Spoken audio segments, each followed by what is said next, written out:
नमस्कार, आप देख रहे हैं जेजी न्यूज़। आज हम जिस विषय पर बात करने जा रहे हैं वो है वार्ड नंबर 29 के उपचुनावों को लेकर। वार्ड नंबर 29 के नगर पार्षद की जो है वहाँ पे सीट खाली हो गई थी और वहाँ के चुनावों की तारीख 27 दिसंबर जो है निर्धारित कर दी गई और नामांकन भरने का दौर शुरू हो चुका। और उसके बाद अब जो है अपनी अपनी तैयारियां जो हैं उम्मीदवारों ने करनी शुरू कर दी हैं, जिसको लेकर हर पार्टी हर दल अपने उम्मीदवार के समर्थन में उतर गए हैं उन्हें जिताने के लिए।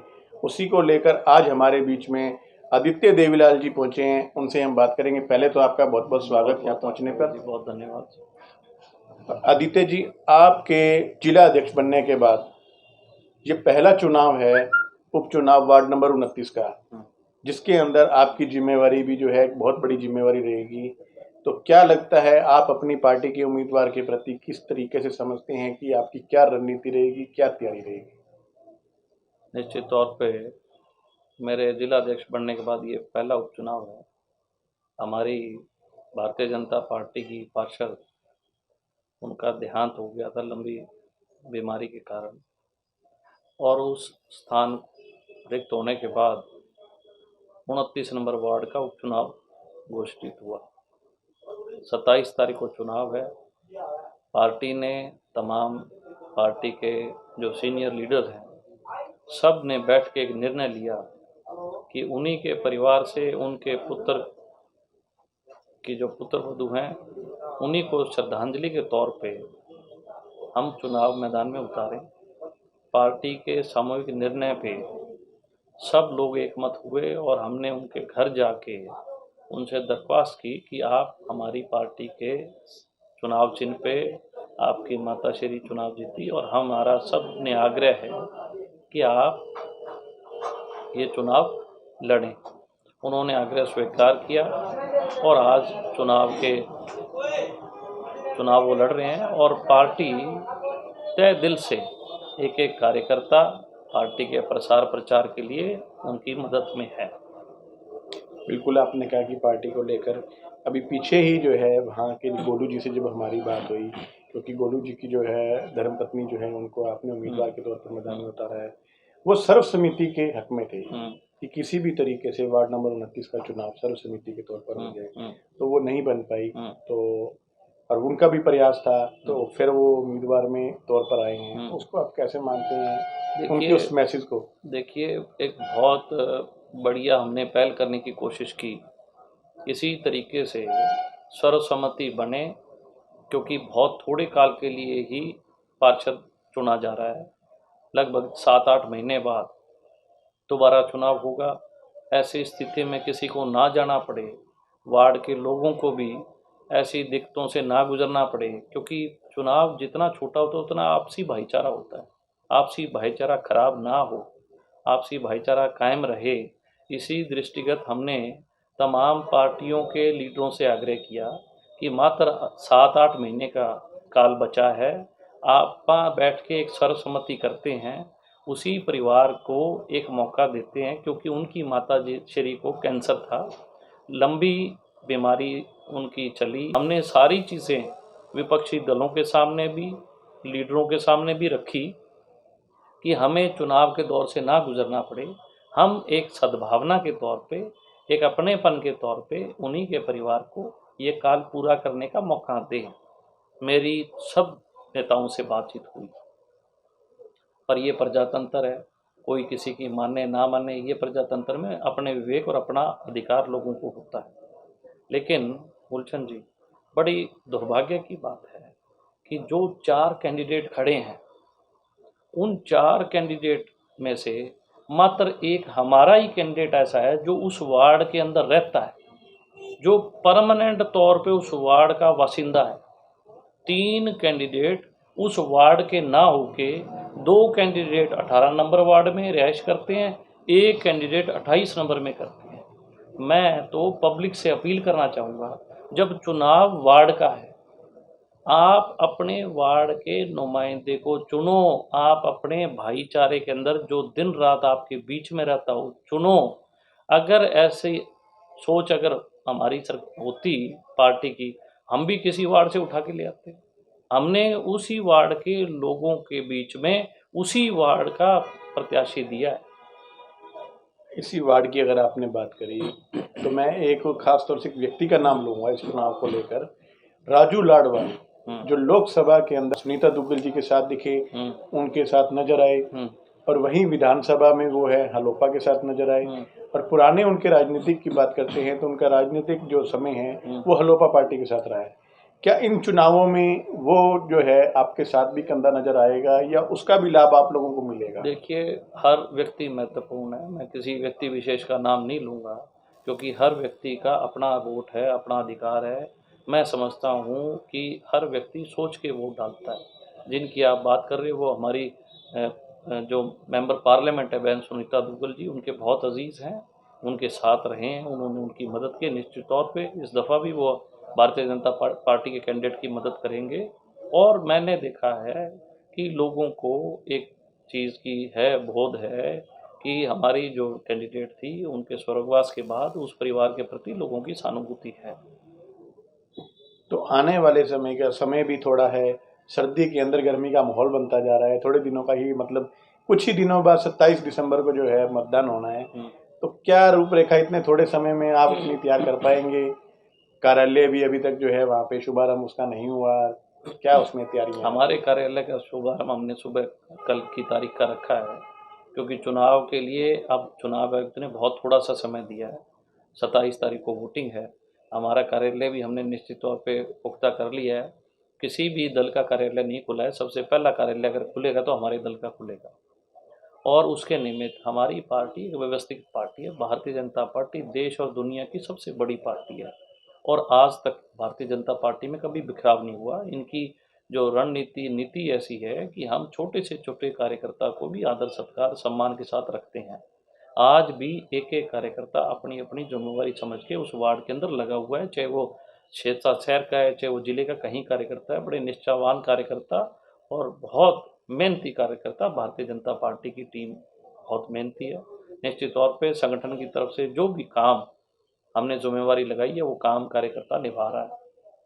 और अब हम प्रत्याशियों के पास भी अपील करते हैं कि आप भी अभी भी समय है, आप अपना जो मत है वो बदलें, और सहानुभूति के तौर पे जो लोकल प्रत्याशी है, उस वार्ड का प्रत्याशी है, उसको सहयोग समर्थन करें। उन नेताओं से भी अपील है जिन्होंने अपने बागी प्रत्याशियों को इस वार्ड के अंदर खड़ा किया है। आपने जैसे ही ये जब चुनाव का जो है घोषणा कर दी गई थी वार्ड नंबर 29 की, और हम देख रहे हैं तब से आपकी भी नज़र बनी हुई थी वार्ड पे, और जब नामांकन भी हुआ तो आप समय समय पर अपना जो है ऑब्जर्व करते रहे। तो किससे अपना मुकाबला समझते हैं कि आपके उम्मीदवार का किससे मुकाबला नजर आ रहा है? देखिए, जिस तरीके जो भी चुनाव होता है, जैसे जैसे चुनाव माइक्रो लेवल पे जाता है, चाहे वो ग्राम पंचायत का हो, चाहे वो सरपंच का हो, चाहे वो वार्ड परिषद का हो, वो चुनाव में कोई मुकाबला का कोई सवाल नहीं रहता। उस चुनाव में एक अपनापन, एक भाईचारे के हिसाब से लोग वोट डालते हैं। मैं समझता हूँ कि हरीश मेहता जी हैं, जिसको हम गोलू मेहता बोलते हैं जी, उनका परिवार एक सद्भाव रखता है, उनका भाईचारा एक अच्छा है। लोग उन्हें शरीफ, अच्छा व्यक्ति, शालीन, अच्छा बोलने वाला व्यक्ति समझते हैं। निश्चित तौर पे भाईचारे के हिसाब से मैं समझता हूँ हमारा मुकाबला किसी से नहीं है। हाँ, अगर वार्ड से कोई प्रत्याशी होता तो हम मानते थे कि हम किसी मुकाबले में थे, लेकिन सारे के सारे प्रत्याशी 29 नंबर से बाहर के हैं, केवल हमारे भारतीय जनता पार्टी के प्रत्याशी को छोड़ के। तो मैं समझता हूँ कि लोग जो हैं, जो वोटर हैं, वो बहुत समझदार हैं। कभी भी बाहरी लोगों को लोग वोट देना पसंद नहीं करते, लेकिन फिर भी अगर लोगों ने ऐसा कुछ किया तो मैं समझता हूँ कि प्रजातंत्र में फिर कहीं पे भी ये दोबारा सोचने की बात है कि हम आगे विकास चाहते हैं या विनाश चाहते हैं, ये जनता तय करेगी। कि जैसे ही आपको जिलाध्यक्ष की जिम्मेवारी मिली तो नेचुरल सी बात है कि विस्तार हर भी अपनी बॉडी का करना होता है। उसके बाद आपने भी जो है पदाधिकारियों की जो लिस्ट बनती है, किस किस को कौन कौन सा पद देना है, क्या वो जो पद में जो लोगों के नाम रह गए, क्या उनकी नाराजगी इस चुनाव में नजर आ सकती है? किसी तरीके से कोई नुकसान पहुंच सकता है वो नाराजगी का? देखिए, भारतीय जनता पार्टी का कार्यकर्ता कभी नाराज नहीं होता। ये खूबी है भारतीय जनता पार्टी। उनका कार्यकर्ता किसी भी परिस्थिति हो, कैसी भी सिचुएशन हो, उन परिस्थितियों में कभी घबराता नहीं है, कोई नाराजगी नहीं है। संगठन हमेशा हमारी पद्धति हर 3 साल बाद नया जिला अध्यक्ष आता है, नया प्रदेश अध्यक्ष आता है, नया राष्ट्रीय अध्यक्ष आते हैं। व्यवस्थाएं बदलती रहती है, लेकिन भारतीय जनता पार्टी का कार्यकर्ता पार्टी के साथ अडिग खड़ा रहता है, चाहे कोई उसको ओहदा मिले या ना मिले। गुलशन जी, मैं भी बिना ओहदे ही था, तो मैंने पार्टी के साथ तन मन और धन से। भारतीय जनता पार्टी का कार्यकर्ता बहुत सूझवान है, उसे बिल्कुल उसके माइंड में एक चीज़ क्लियर है कि हम पार्टी के लिए, संगठन के लिए काम करते हैं। और सिरसा जिले के किसी कार्यकर्ता का हमारे पास कोई ऐसी बात नहीं आई, और सब कार्यकर्ताओं ने बधाई दी कि इस दफ़ा जो टीम बनी है बड़ी एनर्जेटिक, बड़ी युवा टीम है, और ज़िले के अंदर और मजबूती से हम काम करेंगे। हमारे जितने भी बुज़ुर्ग, जो हमारे सीनियर भाजपा के नेता हैं, उन सब के आशीर्वाद से, सब साथियों के सहयोग से, सबको साथ लेके, और हम ज़िले के अंदर बहुत बढ़िया काम करेंगे। आपने स्वयं कहा कि थोड़े ही समय का चुनाव है, जबकि यहाँ चेयरपर्सन भाजपा से चुनी गई थी और आपस की खींचातानी में वो सीट चली गई, तो उम्मीद रख सकते हैं कि पीछे सर्वसम्मति की बात उठी थी, वो भी बीच में रह गई थी। इस चुनावों के बाद कुछ ऐसी पहल भी हो पाएगी क्या? चेयरपर्सन इस कुर्सी पे आएगा, या ये चुनाव बिना चेयरपर्सन के ही, मतलब जो ये दौर है 5-6 महीने का, यूं ही टप जाएगा? देखिए, प्रजातंत्र में हर एक को अधिकार है वोट देने का, चुनने का, चेयरमैन बनाने का, और व्यवस्थाएं भी ऐसी ही प्रजातंत्र में रखी गई है। जहाँ तक चेयरमैनशिप की सीट जाने के सवाल है, ये पार्षदों का अपना एक मामला था। उन्होंने अपने विवेक से, अपनी सूझबूझ से, अगर कोई नाराज़गी थी तो उन्होंने प्रकट की। उसमें मैं समझता हूँ कि हमें उन बातों के हम जिक्र करें या उन बातों में जाएं तो ठीक नहीं है, क्योंकि जो एमसी बनता है उसको अपने वार्ड की चिंता होती है। उन्होंने अपनी चिंता की, फिक्र की, उन्हें जो लगा उन्होंने किया। उसके बाद आपने कहा कि सर्वसम्मति की बात आई चुनाव के लिए, बिल्कुल आपकी बात सही है, सर्वसम्मति की बात आई, लेकिन किसी कारणों से मामला हाईकोर्ट में चला गया।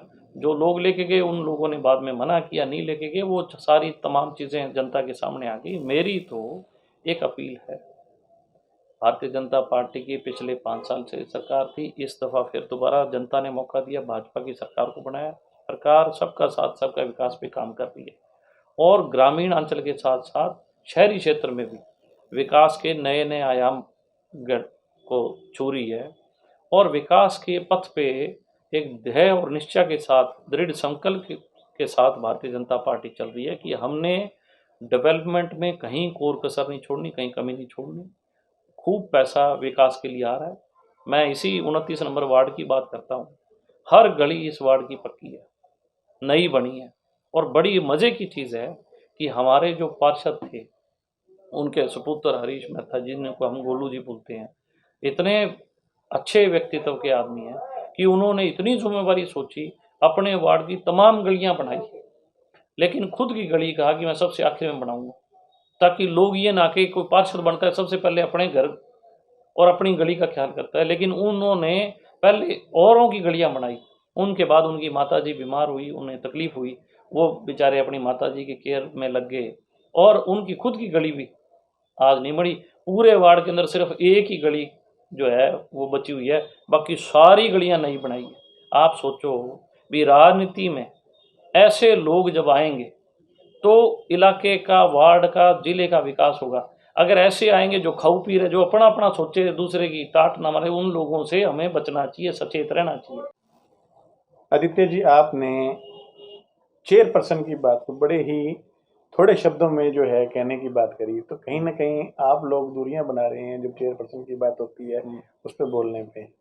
तो जो विषय चेयरपर्सन की कुर्सी का आता है, क्या इस चुनाव के बाद, चाहे 6 महीने का कार्यकाल बचता है, तो क्या चेयरपर्सन बैठ पाएगी कुर्सी पे? देखिए, ऐसे है, मैं कोई चेयरपर्सन की दूरियां नहीं बना रहा। मैं कहता हूँ भी, जिसके अगर कोई चेयर है चेयरमैन की, तो उस पर हम जरूर कोई ना कोई व्यक्ति पे बिठाएंगे, और हमारे पास बहुत सक्षम लोग हैं जो इस कुर्सी के लायक हैं। भारतीय जनता पार्टी का आम कार्यकर्ता भी चेयरमैन की कुर्सी पर बैठ सकता है। हमारे जो प्रत्याशी हैं ये भी चेयरमैन बन सकती है। वार्ड के लोग आशीर्वाद दें, पार्टी साथ है। कोई व्यक्ति राजनीति में आता है, उसकी इच्छा होती है, महत्वाकांक्षा होती है, और ये तो परिवार ऐसा, ये तो सेवा भाव वाला परिवार है। ये व्यक्ति समझदार है, इनके सारे परिवार में समझदार लोग हैं जो समाज के बारे में सोचते हैं। अगर ऐसे व्यक्ति तब लोग आगे आएंगे तो मैं निश्चित तौर पे कहता हूँ ये जो चल रहा है, इन व्यवस्थाओं के अंदर बहुत सुधार आएगा। भारतीय जनता पार्टी पहली एक ऐसी सरकार है माननीय मनोहर लाल खट्टर जी के नेतृत्व में कि उसने कहीं पे भेदभाव नहीं किया, कोई क्षेत्र का भेदभाव नहीं है, किसी जात पात का भेदभाव नहीं है, किसी वर्ग का भेदभाव नहीं है। राजनीतिक दलों ने, राजनीतिक जो इच्छा शक्ति वाले लोग हैं, जो महत्वाकांक्षी हमारे विपक्ष के लोग हैं, उन्होंने बहुत बवंडर भर प्रचार किया है। उसके बावजूद भी बिल्कुल शांति प्रिय सरकार चल रही है और आगे भी चलती रहेगी। और हमारा गठबंधन का प्रत्याशी है, भाजपा और जेजेपी दोनों प्रचार में लगी हुई है। और अभी तो और भी बहुत से लीडर्स और नेता और मंत्रीगण भी प्रचार में आए। तो देखा वार्ड नंबर 29 को लेकर किस तरह से तैयारी की जा रही है भाजपा पार्टी की ओर से। जिला अध्यक्ष आदित्य देवीलाल जी ने क्या से राजनीतिक तौर पर किस तरीके से अपनी टीम को वहां पर लगा रखा है और अपने उम्मीदवार को जिताने के लिए जो भी तैयारियां हैं वो तो आने वाला समय बताएगा कि किसके हक में जो है कुर्सी जाती है, कौन उम्मीदवार जीत पाएगा। फिलहाल जो है आप हमारे साथ यूं ही जुड़े रहें और समय समय पर हम आपको अपडेट करते रहेंगे। देखते रहें जी न्यूज़।